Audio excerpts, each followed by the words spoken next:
2 साल ही गुजरे हैं जब मालदीव के मौजूदा राष्ट्रपति मोहम्मद मुइज़ू चुनाव अभियान के दौरान भारत के खिलाफ हाथ धोकर पड़े थे। 2023 में मालदीव के राष्ट्रपति चुनावों में इंडिया आउट का नारा दिया गया था। मुइज़ू का यह अभियान मालदीव में भारतीय सैनिकों की मौजूदगी के खिलाफ था। तब उन्होंने कहा था कि वे सत्ता में आते ही मालदीव में मौजूद भारतीय सैनिकों को वापस लौटाएंगे। गौरतलब है कि 77 भारतीय सैनिकों की एक टुकड़ी मालदीव में मौजूद थी। मोहम्मद मुइज़ू को चीन का हिमायती माना जाता था। उन्होंने मालदीव चुनाव में भारतीय कंपनियों की मौजूदगी का मुद्दा बढ़ चढ़कर उठाया था। राष्ट्रपति बनने के बाद मोहम्मद मुइज़ू परंपरा को बदलते हुए अपनी पहली यात्रा पर दिसंबर 2023 में तुर्की गए। फिर जनवरी 2024 में उन्होंने चीन की यात्रा की, जबकि मालदीव में रवायत ये थी कि नए राष्ट्राध्यक्ष पहले भारत का दौरा करते थे। मोहम्मद मुइज़ू के इस कदम ने बता दिया था कि वे मालदीव को भारत से दूर ले जा रहे हैं। इसके बाद मालदीव के मंत्रियों के बयान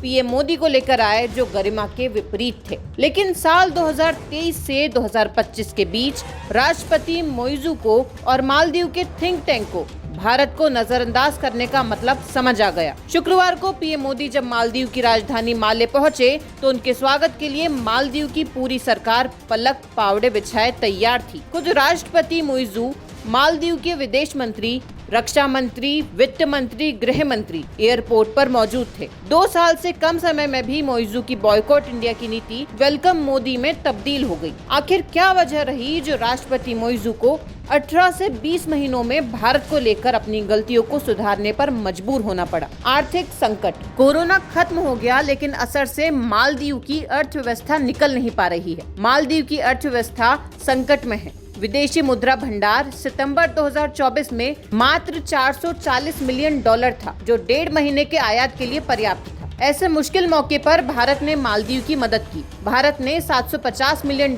की करेंसी स्वैप की सुविधा दी। $100 million treasury bill roll over के साथ महत्वपूर्ण सहायता प्रदान की। इसके अलावा भारत अरबों रुपए का प्रोजेक्ट मालदीव में चला रहा है। ये प्रोजेक्ट मालदीव में बुनियादी ढांचे के विकास में अहम रोल निभाएंगे। थिंक टैंक ORF ऑनलाइन के अनुसार मालदीव में भारत के सहयोग से बनाए जा रहे हनीमाधु हवाई अड्डा परियोजना और साथ ही 4000 घरों के अगस्त 2025 से पूरी तरह से चालू होने की उम्मीद है। भारत यहां ग्रेटर माले कनेक्टिविटी प्रोजेक्ट पर काम कर रहा है। इसके जरिए एक पुल बनाया जा रहा है जो सितंबर 2026 तक पूरा हो जाएगा। मालदीव के अड्डू में भारत ने अगस्त 2024 में एक लिंक ब्रिज परियोजना का उद्घाटन किया है। भारत यहां $29 मिलियन अमेरिकी की लागत से एक हवाई अड्डा भी विकसित कर रहा है। भारत से रिश्तों में खटास की वजह से मालदीव के ये सारे प्रोजेक्ट फंस गए थे। 2025 में भारत और मालदीव ने मालदीव में नौका सेवाओं के विस्तार के लिए 13 समझौता ज्ञापनों पर हस्ताक्षर किए, जिसमें 56 करोड़ रुपए की अनुदान सहायता शामिल है। भारत मालदीव के सबसे बड़े व्यापारिक साझेदारों में से एक है,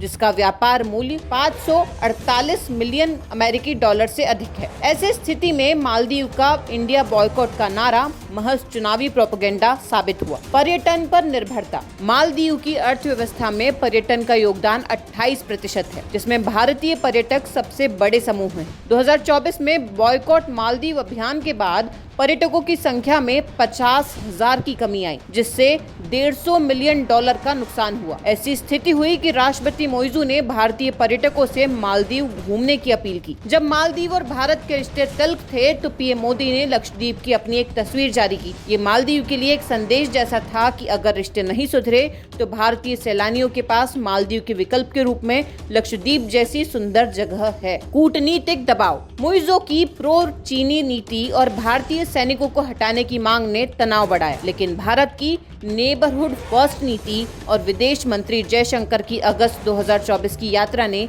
संबंधों को नया आयाम दिया। उच्च स्तरीय कूटनीतिक प्रयास के तहत विदेश मंत्री एस जयशंकर ने अगस्त 2024 में मालदीव का दौरा किया। इस दौरान सैन्य उपस्थिति जैसे विवादास्पद मुद्दों पर बातचीत हुई। इससे पहले नवंबर 2023 में केंद्रीय मंत्री किरेन रिजिजू मुइज़ू के शपथ ग्रहण में शामिल होने माले पहुंचे थे। दिसंबर 2023 में यूएई में पीएम मोदी और मुइज़ू की मुलाकात भी हुई थी। जून 2024 में जब पीएम मोदी तीसरी बार प्रधानमंत्री पद की शपथ ले रहे थे तो मोहम्मद मोइज़ू भारत दौरे पर आए। इन लगातार संपर्कों ने दोनों देशों की गलतफहमियां दूर की और दोनों देश एक दूसरे के करीब आए। इसके अलावा भारत ने मालदीव की समुद्री सुरक्षा को मजबूत करने के लिए जहाज और हेलीकॉप्टर प्रदान किए, जो क्षेत्रीय सुरक्षा में भारत की भूमिका को रेखांकित करते हैं। भारत ने सांस्कृतिक और सामुदायिक परियोजनाओं जैसे स्कूलों और अस्पतालों का निर्माण करवाया। भारत के इन प्रयासों ने मालदीव की जनता के बीच भारत की सकारात्मक छवि पेश की। इसका नतीजा आखिरकार दोनों देशों के बीच अच्छे संबंधों की परिणति के रूप में हुई। चीन की कर्ज जाल नीति। मालदीव पर चीन का 1.3 बिलियन डॉलर का कर्ज है, जो भारत की तुलना में जोखिम भरा है। राष्ट्रपति बनने के बाद मोइज़ू ने महसूस किया कि भारत की आर्थिक सहायता अधिक विश्वसनीय है। उनका ये विचार भी उन्हें भारत की ओर लाया। मालदीव पर चीन का 1.3 बिलियन डॉलर का कर्ज उसकी जीडीपी का बड़ा हिस्सा है। यह कर्ज बेल्ट एंड रोड इनिशिएटिव के तहत बुनियादी ढांचा परियोजनाओं जैसे हुल हुमाले ब्रिज और हवाई अड्डा विस्तार के लिए मालदीव ने लिया था।